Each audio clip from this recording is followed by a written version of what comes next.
पाउदमना पाउचे सिंदी खोमजिनबा पाउसिंग मियामदा तमजरी कोविड-19 नाबा मसिंग lakh निफुगा हुमदोय हेनख्रे India की ओइना लाइचत असिना सिखिबा लिसिंग हुमद्रागा हुमदोय चनिपान मौद्रा सुख्रे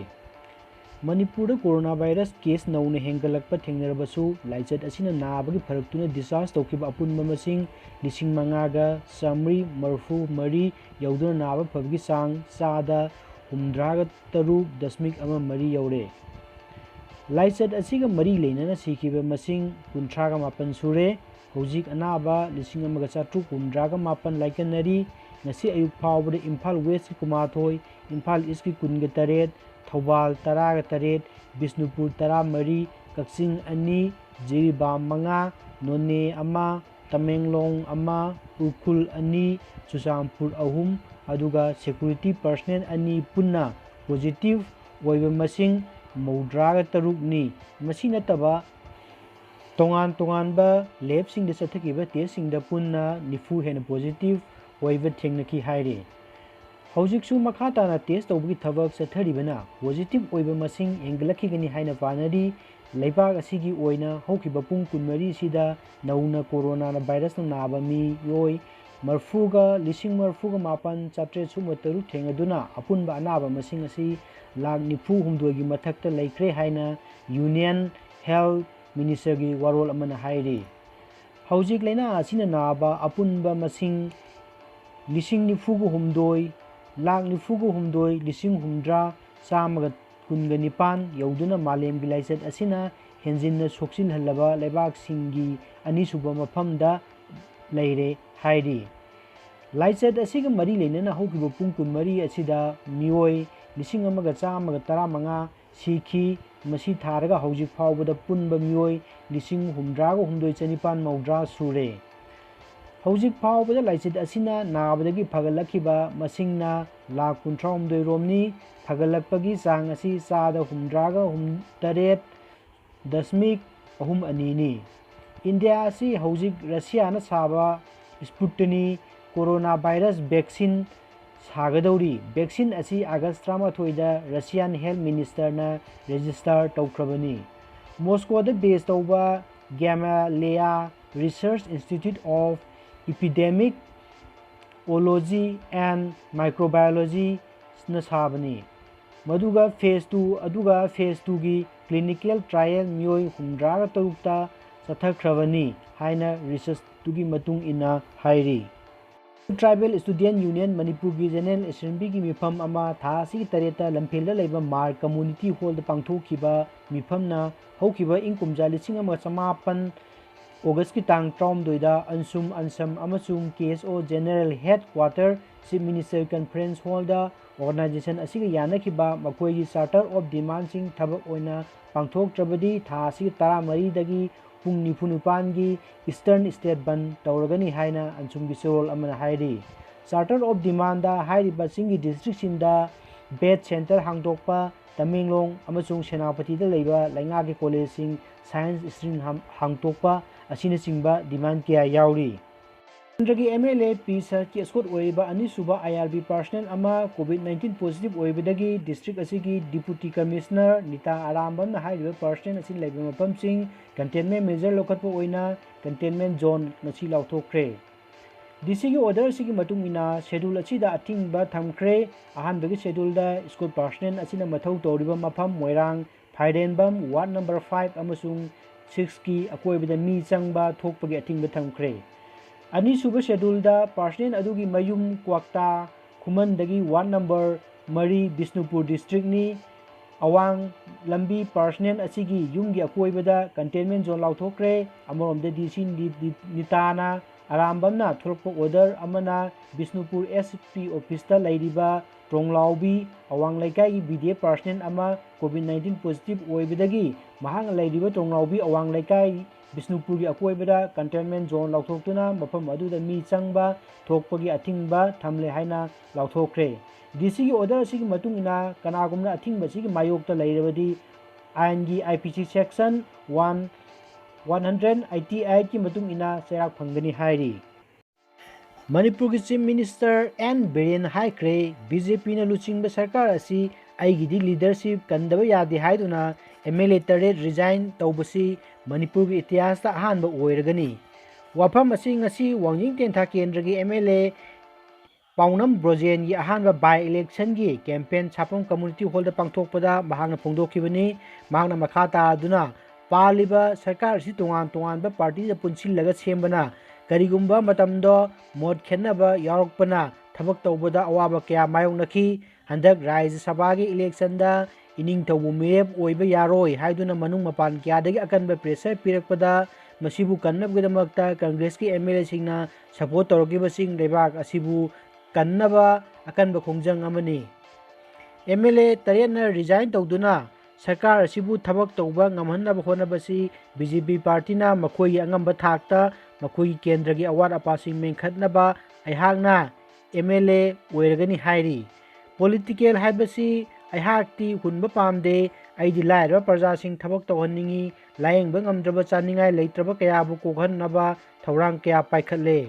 ꯆꯍꯤ 3.5 ꯐꯥꯔꯕ ꯂꯩꯉꯥꯛ ꯑꯁꯤꯅ ꯃꯅꯤꯄꯨꯔꯒꯤ ILP ꯆꯠꯅꯍꯟꯕ ꯉꯝꯂꯦ꯫ ꯂꯩꯉꯥꯛ ꯑꯁꯤꯅ ꯇꯣꯉꯥꯟꯕ ꯄ꯭ꯔꯣꯖꯦꯛ ꯀꯌꯥ ꯄꯥꯏꯈꯠꯇꯨꯅ ꯋꯥꯡꯖꯤꯡ ꯇꯦꯟꯊꯥꯒꯤ ꯂꯝꯕꯤ ꯊꯣꯡ ꯈꯣꯡꯖꯣꯝ ꯀꯩꯊꯦꯜ ꯁꯥꯅꯕꯒꯤ ꯊꯧꯔꯥꯡ ꯇꯧꯔꯒꯅꯤ ꯍꯥꯏꯈꯤ꯫ ꯉꯁꯤꯒꯤ ꯏꯂꯦꯛꯁꯟ ꯀꯦꯝꯄꯦꯟ ꯑꯁꯤꯗ BJPꯒꯤ MLA ꯀꯌꯥꯁꯨ ꯁꯔꯨꯛ ꯌꯥꯈꯤ ꯍꯥꯏꯔꯤ꯫ ꯊꯥ ꯑꯁꯤꯒꯤ 2ꯗ ꯃꯌꯥꯡ ꯏꯝꯐꯥꯜ ꯂꯧꯀꯣꯛꯇꯒꯤ ꯃꯁꯥꯒꯤ ꯆꯍꯤ 14 ꯈꯛꯇ ꯉꯥꯏꯔꯤꯕ ꯅꯨꯄꯤꯃꯆꯥ ꯑꯃꯕꯨ ꯒꯦꯡ ꯔꯦꯞ ꯆꯠꯊꯔꯕ ꯃꯇꯨꯡꯗ ꯑꯣꯠ ꯅꯩꯗꯨꯅ ꯊꯝꯂꯝꯕꯗꯒꯤ ꯂꯥꯏꯀꯟꯅꯕ ꯉꯝꯗꯅ ꯂꯩꯈꯤꯗ꯭ꯔꯕ ꯊꯧꯗꯣꯛꯄꯨ ꯌꯥꯅꯤꯡꯗꯕ ꯐꯣꯡꯗꯣꯛꯇꯨꯅ ꯀ꯭ꯋꯥꯛꯇꯥ ꯁꯥꯕ ꯂꯩꯀꯥꯏ ꯗꯤꯕꯦꯂꯞꯃꯦꯟ ꯑꯣꯔꯒꯅꯥꯏꯖꯦꯁꯟꯅ ꯁꯤꯟꯗꯨꯅ ꯋꯥꯀꯠ ꯃꯤꯐꯝ ꯐꯝꯗꯨꯅ ꯄ꯭ꯔꯣꯇꯦꯁ ꯇꯧꯈ꯭ꯔꯦ꯫ ꯑꯃꯔꯣꯝꯗ ꯑꯣꯜ ꯏꯟꯗꯤꯌꯥꯟ ꯇꯥꯖꯤꯝ-ꯏ-ꯏꯟꯁꯥꯐꯅ ꯋꯁꯤꯂꯥ ꯃꯤꯍꯥꯠꯇ ꯌꯥꯅꯤꯡꯗꯕ ꯐꯣꯡꯗꯣꯛꯇꯨꯅ ꯉꯔꯥꯡ ꯅꯨꯃꯤꯗꯥꯡ ꯅꯤꯉꯣꯝ ꯇꯨꯔꯦꯜ ꯑꯍꯟꯕꯒꯤ ꯑꯀꯣꯏꯕꯗ ꯃꯩꯔꯥꯒꯤ ꯔꯦꯂꯤ ꯆꯠꯈ꯭ꯔꯦ꯫ ꯑꯣꯜ ꯃꯅꯤꯄꯨꯔ ꯃꯩꯇꯩ ꯄꯥꯡꯒꯜ ꯁ꯭ꯇꯨꯗꯦꯟꯠ ꯌꯨꯅꯤꯌꯟꯅ ꯈꯨꯠꯁꯝꯅꯔꯒ ꯆꯠꯂꯤꯕ ꯔꯦꯂꯤ ꯑꯗꯨꯗ ꯁꯔꯨꯛ ꯌꯥꯈꯤꯕꯒ ꯂꯣꯏꯅꯅ ꯋꯁꯤꯂꯥꯒꯤ ꯃꯤꯍꯥꯠ ꯌꯥꯅꯤꯡꯗꯦ, ꯃꯤꯍꯥꯠꯄꯁꯤꯡ ꯗꯟꯗꯤ ꯄꯤꯌꯨ, ꯑꯩꯈꯣꯏ ꯁꯥꯟꯇꯤ ꯄꯥꯝꯃꯤ ꯍꯥꯏꯕ ꯈꯣꯜꯂꯥꯎꯁꯤꯡ ꯂꯥꯎꯈꯤ ꯍꯥꯏꯔꯤ꯫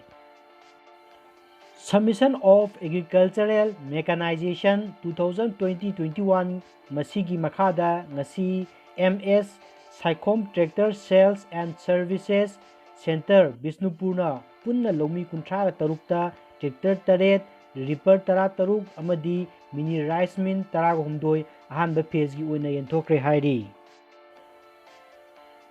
ꯆꯨꯔꯆꯥꯟꯄꯨꯔꯒꯤ ATM ꯕꯨꯠ ꯑꯃꯗ ꯅꯣꯡꯃꯩꯅ ꯀꯥꯞꯂꯝꯕ ꯃꯤꯑꯣꯏ ꯑꯗꯨꯒꯤ ꯁꯤꯈꯤꯕꯕꯨ ꯌꯥꯅꯤꯡꯗꯕ ꯐꯣꯡꯗꯣꯛꯄ ꯑꯣꯏꯅ ATM ꯕꯨꯠ ꯃꯇꯝ ꯈꯔ ꯂꯦꯞꯅꯕ ꯂꯧꯈꯤꯕ ꯐꯤꯔꯦꯞ ꯑꯗꯨ ꯃꯤꯌꯥꯝꯒꯤ ꯌꯦꯡꯂꯒ ꯉꯁꯤ ꯐꯝꯈꯤꯕ ꯃꯤꯐꯝ ꯑꯃꯒꯤ ꯃꯇꯨꯡꯏꯟꯅ ꯍꯟꯗꯣꯛꯂꯦ ꯍꯥꯏꯔꯤ꯫ ꯃꯇꯝ ꯈꯔꯒꯤ ꯃꯃꯥꯡꯗ ꯈꯨꯗꯣꯡꯆꯥꯕ ꯈꯔꯗꯤ ꯅꯨꯃꯤꯠ ꯅꯤꯅꯤ ꯑꯣꯄꯔꯦꯁꯟ ꯂꯦꯞꯄꯗ ꯃꯤꯌꯥꯝꯅ ꯑꯋꯥꯕ ꯀꯌꯥ ꯃꯥꯌꯣꯛꯅꯈꯤꯕ ꯑꯗꯨꯒꯨꯝꯕ ꯃꯤꯌꯥꯝꯒꯤ ꯌꯦꯡꯂꯒ ꯈꯣꯡꯖꯪ ꯑꯁꯤ ꯍꯟꯗꯣꯛꯆꯕꯅꯤ ꯍꯥꯏꯔꯤ꯫ ꯄꯟꯕ ꯌꯥꯏ ꯆꯨꯔꯆꯥꯟꯄꯨꯔꯒꯤ ꯊꯧꯗꯣꯛ ꯑꯗꯨꯗ ꯆꯩꯅꯕꯁꯤꯡ ꯐꯥꯎ ꯍꯥꯏꯗꯨꯅ ATM ꯁꯔꯚꯤꯁ ꯇꯧꯔꯤꯕꯁꯤꯡꯅ ꯈꯣꯡꯖꯪ ꯆꯪꯁꯤꯟꯗꯨꯅ ꯂꯥꯛꯈꯤꯕꯅꯤ ꯍꯥꯏꯔꯤ꯫ ꯔꯤꯂꯥꯌꯟꯁ ꯖꯤꯑꯣꯅ ꯆꯍꯤ ꯑꯁꯤꯒꯤ ꯗꯤꯁꯦꯝꯕꯔ ꯊꯥ ꯐꯥꯎꯕꯗ ꯑꯍꯣꯡꯕ ꯃꯈꯜꯒꯤ ꯑꯦꯟꯗ꯭ꯔꯣꯏꯗ ꯐꯣꯟ ꯃꯤꯂꯤꯌꯟ 100 ꯄꯨꯊꯣꯛꯀꯗꯧꯔꯤ꯫ ꯄꯥꯎ ꯑꯁꯤꯅ ꯍꯥꯏ ꯐꯣꯟ ꯑꯁꯤ ꯁꯦꯝꯂꯛꯄ ꯃꯇꯝꯗ ꯗꯦꯇꯥ ꯄꯦꯀꯦꯖ ꯀꯣꯟꯅꯅ ꯁꯦꯝꯂꯛꯀꯅꯤ꯫ ꯏꯟꯗꯤꯌꯥꯒꯤ ꯃꯃꯤꯡ ꯂꯩꯔꯕ ꯔꯤꯂꯥꯌꯟꯁ ꯀꯝꯄꯦꯅꯤ ꯂꯩꯕꯥꯛ ꯑꯁꯤꯗ 4G ꯑꯃꯗꯤ 5G ꯐꯥꯎꯕ ꯁꯄꯣꯔꯠ ꯇꯧꯍꯟꯗꯨꯅ ꯐꯣꯟꯁꯤꯡ ꯑꯁꯤ ꯒꯨꯒꯜꯒꯤ ꯃꯇꯦꯡꯒ ꯂꯣꯏꯅꯅ ꯄꯨꯊꯣꯛꯀꯅꯤ ꯍꯥꯏꯅ ꯀꯝꯄꯦꯅꯤ ꯑꯁꯤꯒꯤ ꯃꯄꯨ ꯑꯣꯏꯔꯤꯕ ꯕꯤꯂꯤꯌꯅꯤꯌꯔ ꯃꯨꯀꯦꯁ ꯑꯝꯕꯥꯅꯤꯅ ꯐꯣꯡꯗꯣꯛꯈ꯭ꯔꯦ꯫ ꯔꯤꯂꯥꯌꯟꯁ ꯀꯝꯄꯦꯅꯤ ꯗꯤꯖꯤꯇꯦꯜ, ꯖꯤꯑꯣ ꯄ꯭ꯂꯦꯠꯐꯣꯔꯝꯅꯆꯤꯡꯕ ꯀꯌꯥꯗ ꯆꯥꯎꯅ ꯏꯟꯀꯝ ꯂꯥꯛꯂꯤ ꯑꯃꯗꯤ ꯐꯦꯁꯕꯨꯛ, ꯏꯟꯇꯦꯜ, ꯀ꯭ꯋꯥꯜꯀꯣꯝꯅꯁꯨ ꯃꯇꯦꯡ ꯄꯥꯡꯅꯔꯤ꯫ ꯂꯩꯕꯥꯛ ꯑꯁꯤꯒꯤ ꯄꯣꯠꯊꯥꯔꯕ ꯑꯃꯗꯤ ꯍꯧꯖꯤꯛ ꯂꯩꯔꯤꯕ ꯂꯣ ꯃꯦꯀꯔ 3,000 ꯔꯣꯝ ꯍꯦꯟꯅ ꯀ꯭ꯔꯤꯃꯤꯅꯦꯜ ꯀꯦꯁꯇ ꯆꯦꯟꯅꯩ ꯍꯥꯏꯅ ꯍꯥꯏ ꯀꯣꯔꯠꯅ ꯁꯨꯄ꯭ꯔꯤꯝ ꯀꯣꯔꯠꯇ ꯄꯤꯈꯠꯂꯛꯄꯗꯒꯤ ꯈꯪꯕ ꯉꯝꯂꯦ ꯍꯥꯏꯔꯤ꯫ ꯄꯥꯎ ꯑꯁꯤꯅ ꯍꯥꯏ ꯍꯧꯖꯤꯛ MP ꯑꯃꯗꯤ MLA ꯑꯣꯏꯔꯤꯕ ꯃꯤꯑꯣꯏ 2,953ꯅ ꯀ꯭ꯔꯤꯃꯤꯅꯦꯜ ꯀꯦꯁ ꯃꯥꯌꯣꯛꯅꯔꯤ꯫ ꯀꯦꯁꯁꯤꯡ ꯑꯁꯤ ꯑꯊꯨꯕ ꯃꯇꯝꯗ ꯋꯥꯌꯦꯜ ꯄꯨꯔꯛꯅꯕꯁꯨ ꯁꯨꯄ꯭ꯔꯤꯝ ꯀꯣꯔꯠꯀꯤ ꯃꯥꯏꯀꯩꯗꯒꯤ ꯈꯪꯍꯟꯈꯤ꯫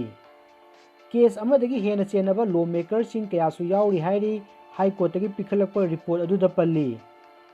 ꯄꯥꯎ ꯑꯁꯤꯒꯤ ꯃꯇꯨꯡꯏꯟꯅ ꯎꯠꯇꯔ ꯄ꯭ꯔꯗꯦꯁꯇ ꯄꯦꯟꯗꯤꯡ ꯀꯦꯁ 1,118 ꯍꯦꯟꯅ ꯂꯩꯗꯨꯅ ꯃꯀꯣꯛꯇ ꯂꯩꯔꯤ꯫ ꯀꯦꯁꯁꯤꯡ ꯑꯁꯤ ꯑꯌꯥꯝꯕꯅ prevention of corruption act, the prevention of money laundering act, the arms act, defamation under section 500 IPC ꯑꯁꯤꯅꯆꯤꯡꯕ ꯑꯣꯏꯔꯤ ꯍꯥꯏꯔꯤ꯫ ꯂꯝꯕꯤ ꯊꯣꯡ ꯅꯤꯡꯊꯤꯅ ꯁꯦꯝꯗꯨꯅ ꯃꯤꯌꯥꯝꯗ ꯀꯥꯟꯅꯕ ꯐꯪꯍꯟꯕꯒꯤ ꯃꯍꯨꯠꯇ ठिकादार मसेन मुनरगा मियामदा वाहनबगी थबक तोक्सी हाइना मणिपुरगी चीफ मिनिस्टर एन बिरेन फोंदोक्रे वाफम मसिंग असी वीडियो कॉन्फ्रेंस खुतांगदा पांगथोखिबा किलोमीटर 19 लोम सांगबा पालेंदगी चांदेल फाउबगी लंबी पाक्थोकनाबा ब्लेसिंग सेरेमोनीगी थौरमदा पांगथोखिबनी महांगना हाय यामना सांगबा नत्तबा लंबीसिंग असी मतिक चाना सेमदबना लंबी फत्तबगी मियामना चतोक चसिंदा अवाबा कया थेंगनरी ngasi semliba lambi asi sahi amagi manungda semba loisinduna miyamda sinargani haina lambi adubu semliba company singda khanganki mangna makhata na hai nitin gadgari gi achauba mating amana lamdam masigi lambi thong chawkhan abu honari hanadagi lenga ki matamda chingda chawkhatpa thorang tawbasi matam yamna changlami adubu anoba lenga asi lakpadagi chingda ima kaithel sing tha taruk manungda chaba loisinduna miyamda kusinaba ngamle थबक अमा तौबु तौगे खलबदी मतम करिसु चंगदबा याय थमोय सेंगना मियामगिदमक थबक तौबु चंगी मियामनसु चौखटप थौरांग तौनबा होनबदा वखल लौसिंग पीदुना थबक सुबदा अयेटप पिबिगनु पुन्ना चौखटप यानब होनसी चांदेंदा सागलिबा water supply MI गी मखादा सागलिबा मयाम असी मतेंग पांगदुना चौखटप district अमा ओएनसी मफम अदुगी CSO अमदी student organisation मयामनसु मतेंग पांगबियु Chandel हाइबसी पुंग अमा अनीदा चटपा यानबा होनगदबनी थबक असि सुरिबा company नसु quality लेना थबक सुबियु हाइना फोंदोखि चिनादा डॉक्टर तमलिबा महिरु याउना चिनागी तोंगान तोंगानबा कॉलेजसिंगदा लारिक तमलिबा इंडिया गी महिरुसिंग कोविड-19 ना मरम ओइदुना चिनादा हलकपा यादना लैरिबा असिगी मतंगदा मसा मसागी यूनिवर्सिटी अमदी कॉलेज सिंगा मतम पुनमक्ता नक्सिनदुना पाउ लौनबा होनगदबी हाइना Chinese minister of education Indian एम्बेसीदा पाउ पिरक्रे हाइरी पाउसिना हाई कोविड-19 ना मरम ओइदुना हौजिक चाइनादा अतोपा लेबाके महिरोसिंग चंगबगी अयाबा पीद्री मरम अदुना महिरोसिंगना मतम पुनमक्ता चाइनागी कॉलेज सिंगदा पाउ फाउनदुना एकाडेमिक प्रोग्रेस सोक्तनबा ऑनलाइन कोर्स तौगदबनी हौजिक चाइनादा इंडिया की महिरोय लिसिंग कुनगु हुंदोइरोम लाइक तमदुना लैरी मसी मनुंगदा महिरोय लिसिंग कुमाथोइदी एमबीबीएस तमली हाइना ममांग चहीगी डेटा अमदा हाइडी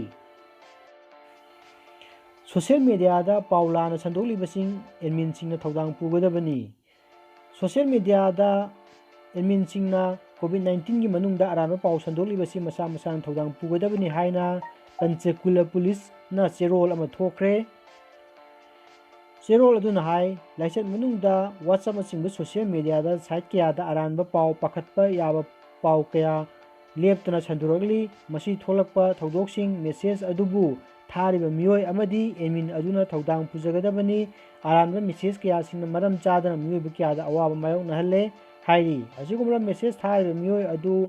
व्हाट्सएप ग्रुप अदु मनांग नकपदा लेबा पुलिस स्टेशन दा पाउ पिबियु हाइरी मतंग असिदा पाउचे सिंगदगी खुमजिनजिबा पाउ पिजबा मतंग असिदा लोइजरे यंगबिरबा मयाम पुनमकु थागत फोंदोक्सरी।